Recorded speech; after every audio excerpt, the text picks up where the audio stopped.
Hey everyone, it is Friday. It is the afternoon. It's 12:30 Eastern Time, and you know what that means. If you are a nonprofit accidental techie, you are in the right place. My name is Maureen Walbioff. I'm a nonprofit digital strategist and technology coach, and what that means is I like to help nonprofit teams make really smart decisions about the systems and the data and the business processes and all that stuff that we kind of have to use to engage our supporters and know what's working and what isn't working. Every Friday afternoon, just about, I do a Facebook Live session, and I am so fortunate to bring a woman who has actually become a dear friend of mine as we have navigated some tricky nonprofit technology waters. This is Erin Crotty from CharityEngine. Erin, want to do a quick intro for folks? Sure. I'm so excited to be here. I adore Maureen, and this is just such a fun way to spend some time on a hot Friday afternoon. So I'm Erin Crotty. I'm the Vice President of Customer Experience at CharityEngine, and we are a nonprofit CRM and digital platform. I've been here for about 10 months, and 10 months next week. Crazy. So amazing. I feel like I've been birthing a baby. Before that, I spent 20 years as a frontline fundraiser, annual giving, major gifts, back end, the whole nine, chief development officer, all the things. And then 10 years as a consultant. So this is my space. I love it here. And I'm excited to chat about women in technology because it's so juicy and fun. It is juicy and fun. And on the flip side, normally I'm a glass half full person, but we need to be realistic here that technology, generally speaking, tends to be a male dominated industry. Yeah.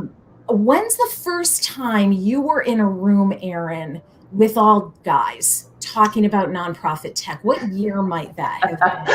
I would say it was when I was first a consultant, actually. And I was talking about campaigns, but it all relates. It's all the same thing. Technology was part of it. So in that role, I was working with the Seabees, the Civil Engineering Corps of the Navy, and it was probably about 2008, 2009. Do you want me to tell you the horror story, or do you want? Yeah, I think we're all about the horror stories today. Right. So, and as well as some tips and pointers. We're not just going to dwell on what is rough and challenging, but let's start there. We'll start there. So I was a fairly new consultant. I was all shiny in my suit, and we used to wear suits and pantyhose and heels, the whole thing. I'm glad I don't do that so much anymore. But I was in a room, and I was at a major donor's office, actually right here in Tyson's Corner, where our offices are located in Virginia. And we're sitting around this table with a really low table. So all these chairs. And I have on my skirt. It's, of course, knee length, appropriate. And I looked up and I said, Mr. Halpin, the donor, why do you have this table? This is fascinating. And I knew he had lived all over the world. And he's like, well, so I can look at the lady's legs. And I was like, okay. And so every meeting from then on, I wore pants to those meetings. But, what was interesting about it, and where I started to think about how do you show up as yourself while still feeling protected and safe. So in these male-dominated environments, how did I appear and was able to, because I'm quite feminine. I like jewelry. I like makeup. I like girl clothes, quote unquote, if that's what they label them in the department store. But how did I still show up and garner respect for what I had to say? And I always felt like I had to work harder. I had to know my stuff better. I had to be more prepared than anybody else. And it took me a long time to sort of learn how to ignore those comments and bring them to the attention of the other folks in my office. So after that meeting, I actually went to my then vice president and I said, that wasn't okay with me. And so we started to have more of those conversations and encourage other women. I was the youngest consultant for a really long time to be able to bring that up to the rest of our leadership and say, you need to say something to the client because that was not okay. So, I am certain that women, people who present as women, people who identify as women have experienced something like that at one point or another, whether it's inside their organizations, inside a company. For me, it was with software vendors. It's great to see the ladies in these meetings because I would show up at partner events for software companies, and the first day was golf, and activities were cigars and whiskey at night, watching the game, and didn't resonate for me, wasn't a field in which I was actually even interested in. So I would have to find other ways to socialize, to meet people, to sort of be heard, I guess, in these very bro kind of dominated scenarios. Certainly, I think in our industry, we've seen that change a lot. There are lots of women in leadership roles with voices. They're not just doing administrative stuff or marketing, they're actually building things and figuring stuff out. But even now, it's still, we're not at a 50-50 ratio at all. No. One of the things that you and I were talking about that sort of prompted this topic was the emotions that as women, as female in this industry, guys get to raise their voice, guys get to be, very loud and sort of overbearing. And as a female, I don't always default to that. It takes me a long time to get to the point where I'm ready to bang my fist on the table or whatever it happens to be. I tend to either get really quiet and like make notes, like this is BS, or I don't know what to do with myself. And how do you handle emotions when they come out in a business setting where you're supposed to be very neutral or err on the side of loud and angry, I guess I'll say?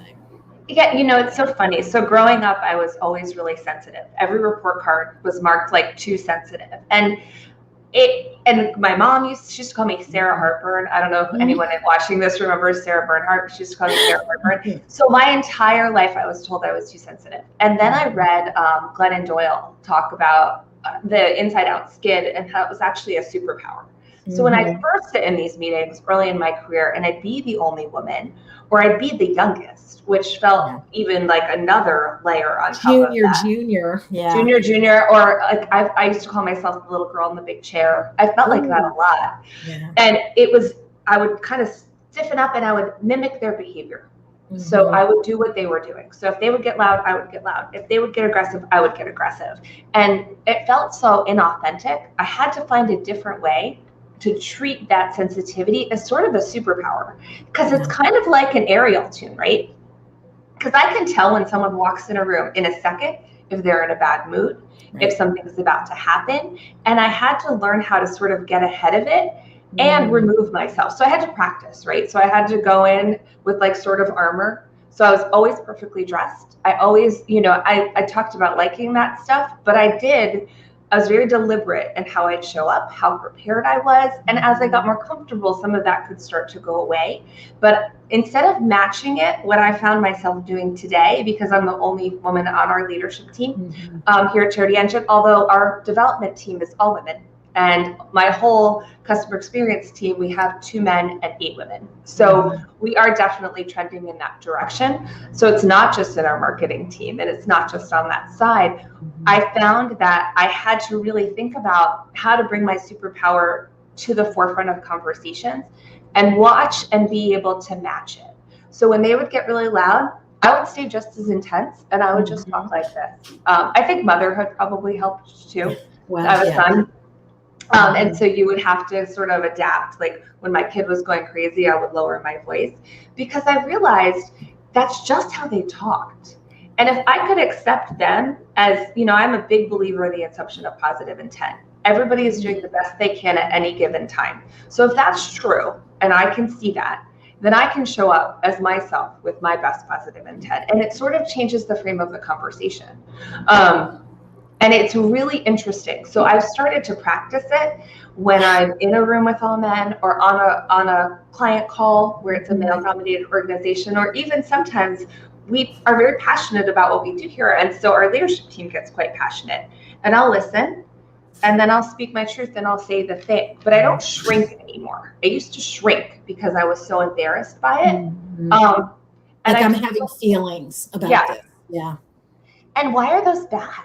You know, when did we determine that feelings were bad and aggression was good? Mm-hmm. Like, where did these words get attached to these important things? Because we're all trying to do good work. You know, I think the thing we both love about this space is that we really believe that there's that quote, you know, thoughtful, committed citizens came together to make the world a better place. Absolutely. That's a truth. So if we're arguing or we're not providing a solution that's helpful, or we're not getting there. And so I've found I either disregard it or I address it later. Mm-hmm. So, which has been an interesting way of navigating it. And you have to find your balance in there, you know? Yeah, whatever is authentic. And I think, you know, I tend to be like you, a very smiley and can't we all just get along? Right, the world is wonderful. We're trying to find solutions here, not like beat each other up. And I think that I find myself when I'm not being heard, and I know I'm not being heard, I get this tone that my partner calls all business, where it is just, I think you've heard it from time to time, actually. I've heard it. I can imagine it in my head. And it just commands a different kind of attention. And I find myself absolutely speaking more slowly because I want to make sure that everybody is listening and hearing. And sometimes I can sound like a kindergarten teacher. So I try to really like people, can't we all? So I try very hard not to pull too maternal of a tone into these conversations. But, you know, if my normal cadence is like this, and then suddenly I'm speaking like this, it does make people, you've heard it, it does make people stand up and notice. Hey, Francie is here live on Facebook with us and asks a really great question and helps us segue. Francie wants to know, how do you get into a role as a woman or someone who identifies as female in nonprofit tech? I love nonprofit organizations and technology, so this would be a career path of great interest to me. How did you get here? Like, what tips would you give to Francie, depending on where she's at and kind of what skills she's got under her belt today? So I'm accidental, as you are. And so I started out, and I was an accidental fundraiser. I went to graduate school for student affairs because I was a very involved student, and then figured out that that really wasn't what that meant. And had an assistantship in the annual fund. And I liked to write, and it felt like a good fit. And then I kind of progressed. I would do the every 18-month thing that a lot of fundraisers do.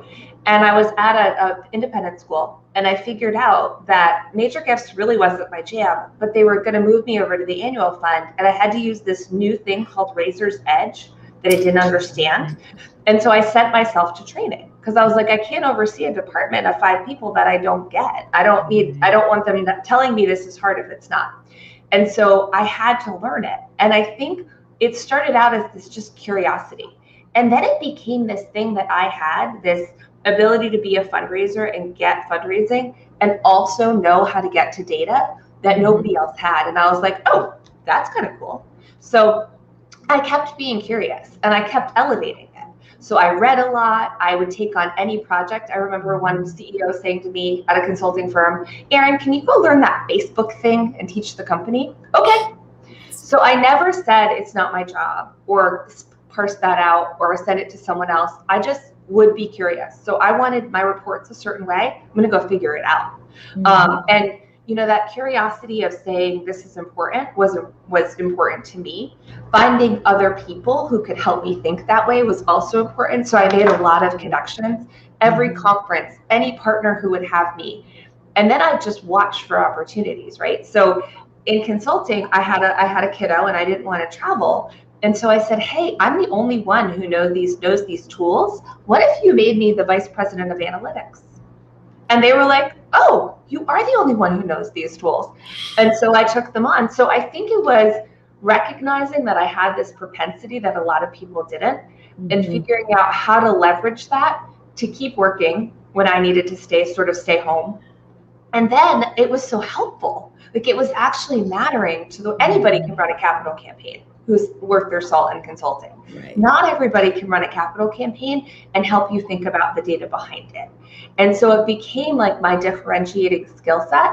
And so I feel really lucky that that happened at that school, that they said, and it's not just luck. It is luck, but it's also, I was willing to do the things that were weird and hard that no one wanted to do. And it became this sort of stacked upon superpower. And then I went out on my own for a little bit. I had my own little business, and then my life changed. And so I had to go back in, and I sat really far back, and I thought I could go back to consulting for a firm. I could go be a frontline fundraiser. I could stay on my own and try to grow it. I tried for some executive director positions, and I just wasn't the right fit because that's such an exact fit. And so I was in the middle of taking a course in positive psychology, a certificate program, and I went through some purpose exercises. So I got really clear about what I liked to do.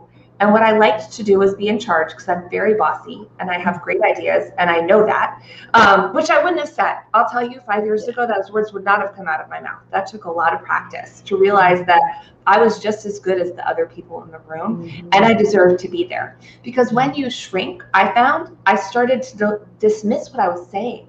So all this good stuff that I knew that I could share meant that I wasn't owning my worth. That meant other people in the room couldn't own their worth, and we weren't making anything better. So this idea of being small and tiny, like we talked about, just became something I'm not okay with anymore. So I was like, well, what am I really good at? And I wrote it all down, and I put it out into the world, and I talked to my contacts. You were going to say universe. Oh my goodness. You could do that here.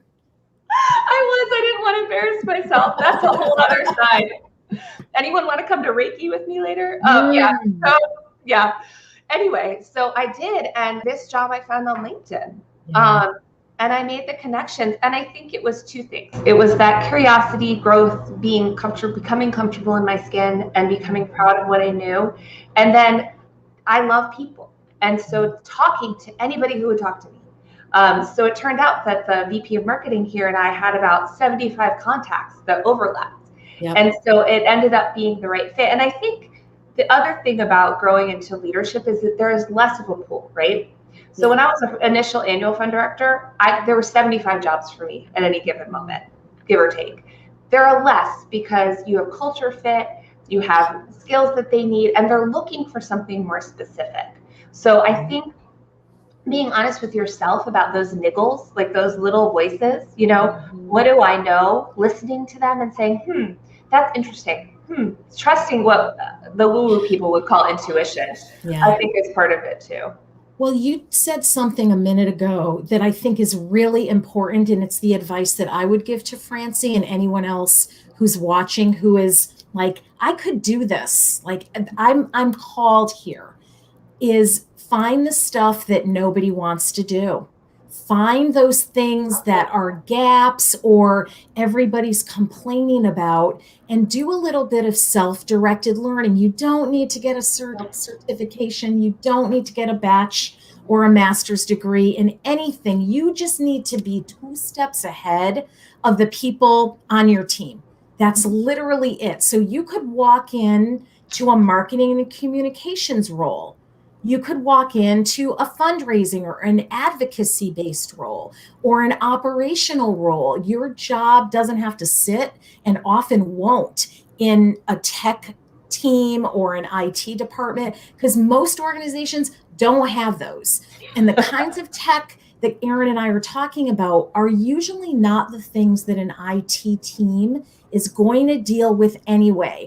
They're all about email addresses and hardware and servers and phones and keeping the whole thing secure from a breach, a data breach. So they don't really get involved with the databases or the fundraising systems or the MailChimps or whatever your particular tech stack happens to be.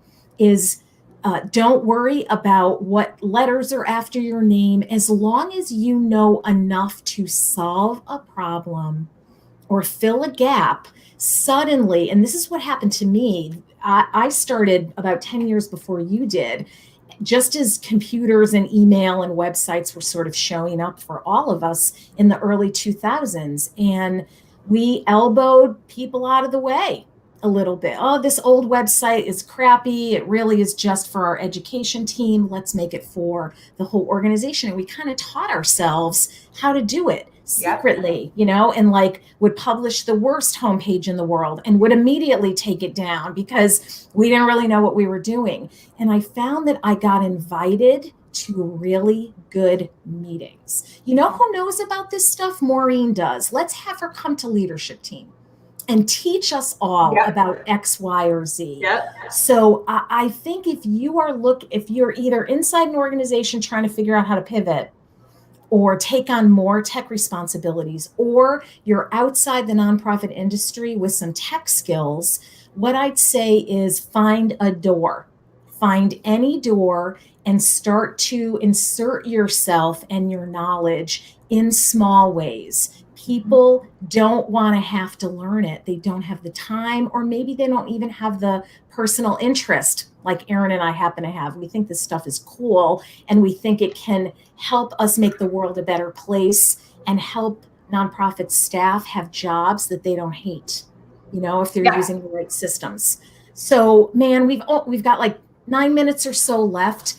When you think about tips, right, for somebody who's in nonprofit tech, female, identifies as female, what are the 2 things that you would say do these things, and maybe a couple of don'ts as well, things that maybe you would have done differently had you been able to wind back time?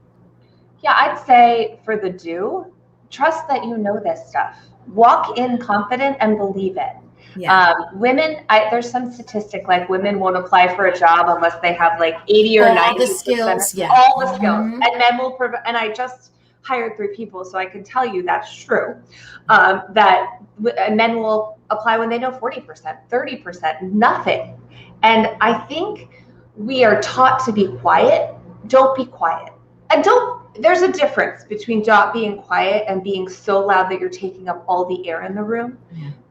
Own it. Own the fact that you've worked hard, you've earned a degree, you've read things, you've raised a kid, you've organized the school concert, whatever that is. There's that gap when women stop working too is a huge issue. That's for a different podcast, for a different conversation. But own it. I would say own it, and then believe that there's always a solution. So I think a lot of what technology is about is solving problems. I mean, that's what we're doing. And so even if the solution is we don't have it yet, or it exists over here somewhere, or it's totally different than what I imagined, believing that there is a solution to a problem and we have to work it backwards, those 2 things are the things that I think have helped me more than anything else. And in terms of the don'ts, I think don't be afraid to be yourself. I used to try to be all the other people, and I think I would have gotten here faster. And I'm a relatively young VP, but I think I would have gotten here because I had all these skills 5 or 10 years ago, and I shouldn't be there. Like, I'm not important enough. I don't matter. And that's not true. And the other don't I'd say is, that's a tough one. I think it does. And I think it does go back to continuous learning. It always does. Like, how do you remain curious? And don't let them, I don't know who else likes Harry Potter on here, but I'm a big giant nerd. Like, don't let the muggles get you down. Don't let the people who are, we've dealt with them as clients. I've dealt with them when I was in the space and working as a chief development officer. Well, we've done it that way 4 times. Okay, we're not going to do it that way anymore. Just because someone says no doesn't make that no true.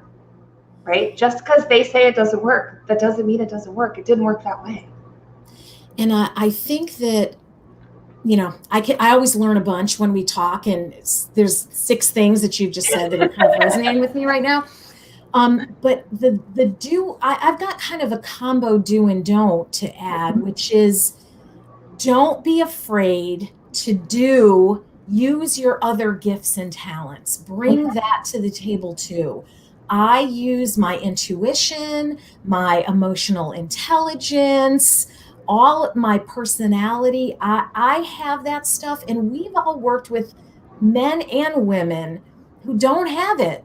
And it is the secret sauce about being approachable and normalizing things and being able to calm somebody down when they're on the ledge about, I sent that appeal out to the wrong audience, or the link to the donation form didn't work, or my boss isn't going to invest in training. Whatever the situation is, bring your whole self.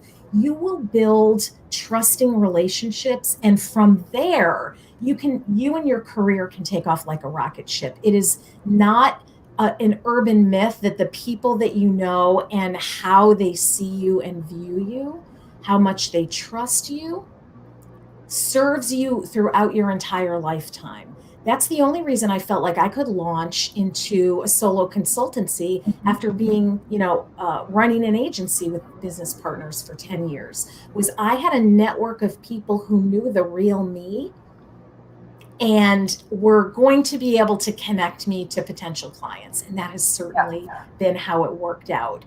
Would you go back and get any formal training at this point, Erin? If you wanted to be the president of a tech company or something else, or start your own tech company, would you go back to school, or how would you do that? I like certifications. So I don't think I have the capacity to study again. I really don't. Like, I remember having to study for my Salesforce cert, and it was torture. Painful. It was painful, but I enjoyed the positive psychology certification. My next one's change management. I'm eyeing a program at Cornell to take. I'm going to wait a little bit till some things settle out in my team and everybody's good, because I believe in mentoring really strongly. I believe in growing this team. And so I think, I don't know, maybe, I think, it's funny. The thing I'm most proud of is navigating and staying true to me and figuring it out, and this idea of assumption of positive intent is the thing that I think has made me the most successful, because it was the thing that was getting in my way. It was believing he's a jerk, he's out to get me, she's awful, she's mean. A bit of a victim stance, right? Oh yeah. When I got rid of that, it changed everything. So, if I could do it over again and I was younger and I had a little bit more time, I might do an MBA, crossover degree with some sort of tech degree. But I think you can learn so much by smaller programs and then apply them. My master's is awesome, but it's awesome because it's the letters after my name and it's from William and Mary. And it gave me some connections. It doesn't matter the one. It doesn't at all. It doesn't at all. I think it's showing curiosity is what learning is. So however you learn, I watched a course on LinkedIn, I leveraged some of my more woo-woo stuff, my coaching certification, all of that, because it's, how does it change the way I think? So going to get a certification just to get one to put letters after your name isn't actually going to do anything. But if you do something to help you grow, because it's something you're passionate about, you're much more likely to use it. Agreed. I think you have to like it. And I think that's true no matter who you are or at what level you're at or how old you are. There's this secret sauce in, I think this is cool. I think this is interesting. And I guess, the last thing I'll share here to take us home is be able to give feedback up. I think that's a really important skill. Chances are, nonprofits, generally, there's a mix of women in leadership roles. I probably know more female executive directors than I do guys. So I think that's a whole other Facebook Live, because navigating that environment can pose some trickiness as well. There can be cliques and people are in and out and maybe don't always come to the table with the ability to say, I hear you, and not shut it down, but really be able to participate in senior level meetings and conversations. Feel the fear and do it anyway. If you think I don't get sweaty palms and, like in my throat when I'm presenting to a group of executive directors, I absolutely do. But you've got to be able to feel the fear and do it anyway. And if you goof up or something doesn't go well, just roll with it. People are much more, I think, hopefully tolerant and forgiving of learning. And what happens when you're in a learning stance is you appreciate other people who are also learning. So, Erin, you are going to take over the world. I know that this is just one stop on your star-like career trajectory. But what I'll do when this video is done processing is I'm going to pop a link to your LinkedIn in if people want to get a hold of you or ask you questions. Similarly, I'll pop a link to CharityEngine in so people can see the team and the kinds of things that your software helps nonprofits do. Any last things before we wrap it up for today? I was thinking one more thing. I was thinking while you were talking, all of you, everybody has this gift that they only have. They're the only person who has it to give to the world. And when you shrink and when you're afraid, no one gets to benefit from that gift. I mean, I sincerely believe that all of us have something special. And so don't shrink and hide it from us because we need it. The world needs you. And I know how Pollyanna that sounds. I don't care anymore how Pollyanna that sounds because I'd rather believe that than the alternative. So excellent. How can we end on a higher note than that? We cannot. So I want to thank everybody for watching. Folks who commented, really appreciate it. Share this around. If you work with other women who are feeling like they're in a shadow and they're not quite sure how to step in to their whole selves, if they're dealing with nonprofits and technology in some way, I will tell you next Friday, 12:30 Eastern Time, I'm going to be here with another friend, Mickey Desai. He runs the nonprofit Snapcast podcast. And we're going to be talking about a variety of sort of a potpourri of topics he and I are kicking around. So he is fascinating. He's got great perspective. And so I invite all of you to come back next Friday, 12:30, and join that conversation as well. Erin, I'm going to stop broadcasting and then you and I can continue catch up more. Okay. Everybody have a great weekend. See y'all soon. Bye. Thanks, Lee. Lee watched. Very good.